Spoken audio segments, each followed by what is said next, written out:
Student, आज हम त्रिकोणमिति की दूसरे अध्याय की ओर बढ़ रहे हैं। जैसा कि हमने कल पढ़े थे, sign theta, cos theta, tan theta और उनके ऑपोजिट, साइन थीटा का ऑपोजिट कॉसेक थीटा, कॉस का ऑपोजिट सेक थीटा और टेन थीटा का ऑपोजिट कॉट थीटा।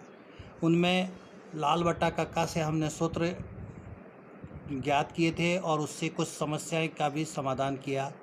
आज मैं आपको त्रिकोणमिति का विभिन्न कोणों के साथ संबंध के अनुपातों का अध्ययन करते हैं। ये त्रिकोणमिति के 6 अनुपात ही है।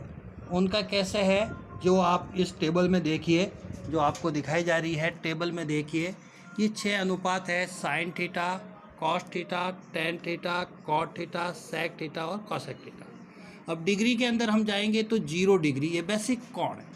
0 डिग्री, 30 डिग्री, 45 डिग्री, 60 डिग्री और 90 डिग्री। अब 0 डिग्री को 0 डिग्री ही कहते हैं और 30 डिग्री को रेडियन की भाषा में कहेंगे पाई/6 भी कहते हैं, दूसरा नाम। ठीक इसी तरीके से 45 डिग्री को रेडियन की भाषा में पाई/4 भी कहते हैं और 60 डिग्री को रेडियन की भाषा में पाई/3 कहते हैं और 90 डिग्री को कहते हैं पाई/2। पाई मतलब 180 डिग्री, पाई का मान मतलब 180। तो 180 को किससे डिवाइड करेंगे? 30 डिग्री आ जाएंगे, ये पाई बदलने का टाइम। अब आपको कुछ याद रखने की ज़रूरत नहीं है।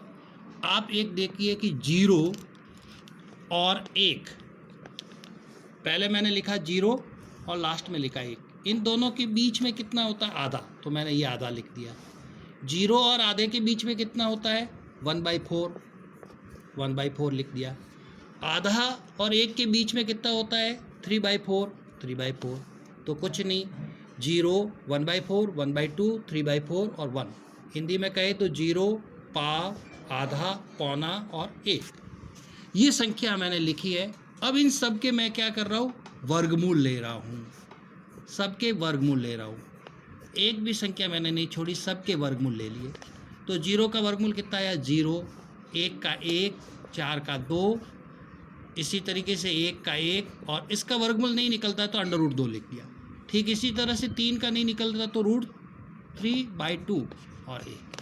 तो ये साइन थीटा की सभी डिग्रियों की वैल्यू आई। अब यहाँ से उठा के देखो, 0 साइन 0 की वैल्यू हो गई 0 और साइन 30 की वैल्यू होगी 1/2, साइन 45 की वैल्यू होगी 1/√2 और साइन 60 की वैल्यू है √3/2 और 90 की हो गई 1। अब कुछ याद किया नहीं, यही वापस √ लेके और ये सब साइन थीटा की सारणी का पहला कॉलम भर दिया गया। अब दूसरे कॉलम के लिए आपको कुछ नहीं करना है, जस्ट ये जो 1 है उसको यहाँ ले आइए 0 पे। ये संख्या यहाँ पे उल्टा लिखते स्टार्ट कर दीजिए। ये बीच में है इसीलिए ऐसा का ऐसा सेम रहेगा, 1/2 और ये 0 आ गया, ये 0 आ गई वैल्यू, हमने लिख दिया। अब आपको याद रखना है, एक फॉर्मूला याद रखना है, टेन थीटा बराबर होता है साइन थीटा बट्टा कॉस थीटा। यानी साइन थीटा में कॉस थीटा का भाग देने पर टेन थीटा आता है। तो साइन की वैल्यू जैसे 0 डिग्री थी तो 0/1 कितना आया? 0। ठीक इसी तरीके से साइन 30 की वैल्यू कितनी थी? 1/2 और साइन कॉस 30 की वैल्यू थी √3/2। तो 2 से 2 कट गया तो 1/√3 आ गया। तो पहले की वैल्यू जैसे 0 आई थी, दूसरे की वैल्यू 1/√3 आई। अब हम 45 का ज्ञात करते हैं। तो 45 का कितना है? 1/√2 बट्टा 1/√2। √2 से √2 कट गया, कुछ नहीं रहा, 1। तो इसकी वैल्यू कितनी आ गई? 1, याद रख दिया। ठीक इसी तरह से 60 की वैल्यू करते तो देखो, साइन 30 की वैल्यू है √3/2 और कॉस की वैल्यू है 1/2। तो √2 ये कट गया तो हमारे पास केवल रह गई √3, तो √3 आ गई इसकी वैल्यू। और लास्ट हमारे पास रह जाता है साइन की 1/0। क्या रह जाती है? 1/0, जैसा आप ऊपर देख रहे हैं 1/0। तो 0 का भाग नहीं जाता है, इसीलिए इसको इन्फिनिटी अनंत बोल देते हैं। अनंत को हम इस तरह से एक प्रतीक चिन्ह के रूप में लिखते हैं, एक अनंत। अब आपको कॉट में कुछ नहीं करना है, कॉट में वापस इसको उल्टा लिखना है, अनंत √3 1 1/√3 एंड 0। अब हो गया। अब आपको याद रखना है सेक थीटा किसका उल्टा था? कॉस थीटा का। तो 1/cos, 1/cos, ये सूत्र याद रखना है। सेक थीटा मतलब कॉस का उल्टा था। तो आपको 1/cos यानी कॉस की वैल्यू को उल्टा कर दो। जैसे 1/1, ये कितना हो गया? 1/1 यानी 1, और इसको उल्टा कर दो 2/√3, उल्टा कर दिया। इसको हमने उल्टा किया तो √2/1 होता है, तो केवल √2 ही लिखते हैं। ये गलत मिसप्रिंट हो गई है, मैं वापस सही कर ला हूँ। 1 2/√3 √2। अब इसमें हम इसको उल्टा किया तो 2/1 यानी 2, और 1/0 यानी अनंत। ये क्या आ गया? अनंत। ये अनंत आ गया। तो देखो उसका उल्टा देखो, 1 को कॉस का उल्टा तो 1/1 1 ही रहता है। अब इसका उल्टा तो 2 ऊपर गया, √3 नीचे आया। इसमें √2 ऊपर जाता, 1 नीचे, तो 1 नीचे आता तो नहीं लिखते। इसी तरह से 2 ऊपर जाता था, 1 नीचे, तो 2 ही लिखा। और 1/0 हो जाता था, 1/0 तो अनफिनिटी। अब कॉसेक में कुछ नहीं करना, इसका उल्टा लिख दो, ये अनंत। यहाँ आ जाएगा 2, ये 2 मैंने लिखा, ये नीचे वाला आप कैंसिल मानना, और ये √2 और 2/√3 और 1। तो इस तरह से आप टेबल कुछ याद रखे बिना हम टेबल क्रिएट कर सकते हैं। तो परीक्षा में जब भी इस तरह के डिग्री के जब प्रश्न आएंगे तो सबसे पहले पेपर मिलते ही आप टेबल क्रिएट करना सीखिए। तो बता दिया। हाँ, यस, एक बार फिर समझ लीजिए कि साइन थीटा की वैल्यू हमने कुछ याद नहीं रखी, 0 से 1 के बीच में लिख दिया, और फिर इनके रूट निकाले तो 0, 1/2, 1 √3/2 और 1 आया। तो वो हमने साइन थीटा वाले फॉर्मूले में कॉलम में लिख दिया। उसके बाद कॉस में साइन का एकदम उल्टा लिखना है, यानी जो 90 में था वो 0 में लिखना है, जो 0 में था वो 90 में लिखना है। तो इसी तरीके से हमने 1√3/2, 1/√2, 1/2 और 0। अब टेन थीटा के लिए मैंने आपसे पहले ही बताया था कि फॉर्मूला याद रखना, साइन थीटा में कॉस थीटा का भाग देना है। यानी ये साइन की वैल्यू है तो 0/1 कितना हुआ? 0। 1/2 √3/2, तो 2 से 2 कट गया, 1/√3, और इसमें √2 से √2 कट जाएगा, 1 रह जाएगा। √3/2 और 1/2, तो 2 से 2 कट गया, √3 रह गया, और ये इन्फिनिटी हो गया। अब कॉट होता है टेन थीटा का ऑपोजिट, इसीलिए हमने टेन थीटा की वैल्यू जो 90 में थी वो 0 लिख दी, और जो 0 की वैल्यू थी और आपस में चेंज की, 30 की 60 में आ जाती है, 60 की, और 45 एज इट इज रहती है बीच में, इसलिए। इसी तरह अब सेक का सूत्र हमारे पास होता है 1/cos, यानी कॉस को उल्टा करके लिखो। कॉस की वैल्यू को तो 1/1 तो 1 ही रहेगा, इसका उल्टा भी करो, सीधा करो, एक ही है। इसको 2/√3 लिखा। इसमें √2/1 होता है तो 1 नहीं लिखते, नीचे आते तो 1 नहीं लिखते। 2/1 है तो 1 2 रह गया, और ये इन्फिनिटी हो गया।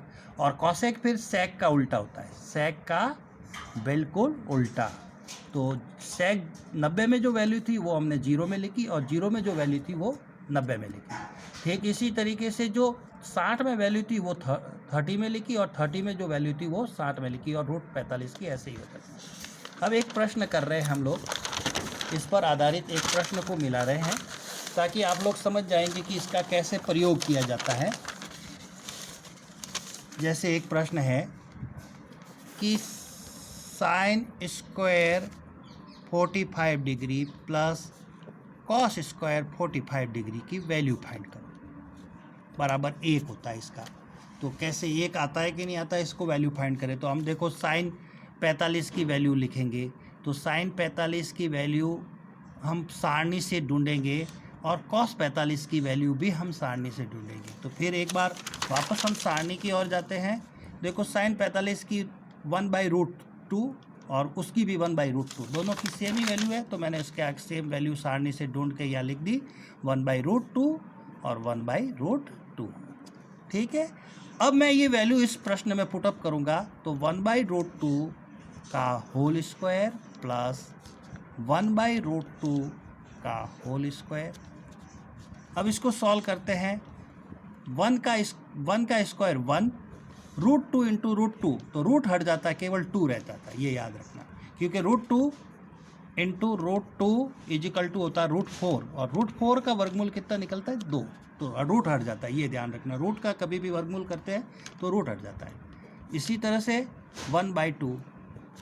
अब आपकी साधारण भिन्न बन गई। इनके लसअ लेंगे, दोनों के लसअ कितना है 2, और लसअ लेके 2 का भाग दिया, 2 में एक बार 1 से गुणा किया तो 1 + 1, तो इस तरह से कितना आ गया 2/2 कट गया तो कितना आया 1, जैसा कि हमारे प्रॉब्लम में सिद्ध किया था कि इसकी वैल्यू 1 होती है। एक प्रश्न और ले लीजिए। cos 30 degree plus sin 30 degree minus tan 45 का मान ज्ञात कीजिए। आपको इस तरह से दिया, मान ज्ञात करो। तो आपको कुछ नहीं करना, हमें कौन कौन से थीटा दिया है, एक तो cos 30 दिया हुआ लिख दो, एक अपने को sin 30 दिया लिख दो, और एक अपने को tan 45 दिया है लिख दो। अब इनकी वैल्यू कहीं से अपने को सारणी से उठा के लानी है। तो sin cos, पहले cos 30 था, तो cos 30 की वैल्यू कितनी है √3/2, तो हमने लिख दिया √3/2। अब sin 30 की वैल्यू कितनी है 1/2, तो 1/2 लिख दिया। और tan 45 की वैल्यू कितनी है टेबल में देखिए 1, तो हमने 1 लिख दिया, ये ले लिया। अब हम आगे बढ़ते हैं, इस वैल्यू को उसकी जगह पे रखते हैं। तो cos 30 के लिए √3/2 लिख दिया हमने, sin 30 की जगह पे हमने लिख दिया 1/2, माइनस का निशान माइनस, और उसकी जगह पे 1 ले लिया। अब ये साधारण भिन्न ही बन गई है, तो पहले लसअ लेंगे, तो इसके बट्टे में कुछ नहीं 1 लिख सकते हो आप, और लसअ आगे 2। अब 2 का भाग 2 में दिया एक बार, तो √3 ही आएगा, प्लस 2 का भाग एक बार तो 1 ही आएगा, माइनस 1 का भाग हमने 2 में 2 बार गया, 2 को 1 से गुणा किया तो 2 आ गया। अब इसको थोड़ा सा सॉल्व करते हैं। ये √3 वाली अकेली संख्या, इसको ऐसा ही रखो √3, इन दोनों की बाकी हो रही है, तो देखो -1 में से माइनस के 2 गए तो 1 रहा, और बड़ी संख्या माइनस की इसलिए निशान 1 रह जाएगा, तो ये आया /2। अब हमारा हर परमई हर रूट में नहीं है, यानी हमारा परमयीकरण किया हुआ है हर, तो आगे करने की ज़रूरत नहीं, यही हमारा आंसर हो जाता है। ठीक है, तो मुझे लगता है आप लोग समझ गए होंगे। एक प्रश्न, 2 प्रश्न मैं आप लोगों को होमवर्क में दूंगा, जैसा कि मैंने कल भी आपको दिया था, वैसे ही पहला प्रश्न है, आपको ज्ञात करनी है tan 30 degree plus sec 60 degree minus cot 90 degree, cot 90 degree की वैल्यू। ठीक इसी तरीके से हम लिखते हैं sec 60 degree plus cosec 45 degree minus cos 30 degree. इन 2 प्रश्नों को करना एक बार होमवर्क है, ये नोट कर दीजिए, स्क्रीनशॉट ले लीजिए, और फिर बाद में मुझे भेजिए। इस पे आधारित कुछ प्रश्न और भी आपको किताब से भेजे जाएंगे, जो आपको मैसेज के थ्रू मिलेंगे। आप लोग इसका स्क्रीनशॉट ले लीजिए, देख लीजिए, और कोई भी प्रॉब्लम आती है मेरे नंबर 99822322405405 पर कांटेक्ट करें। धन्यवाद।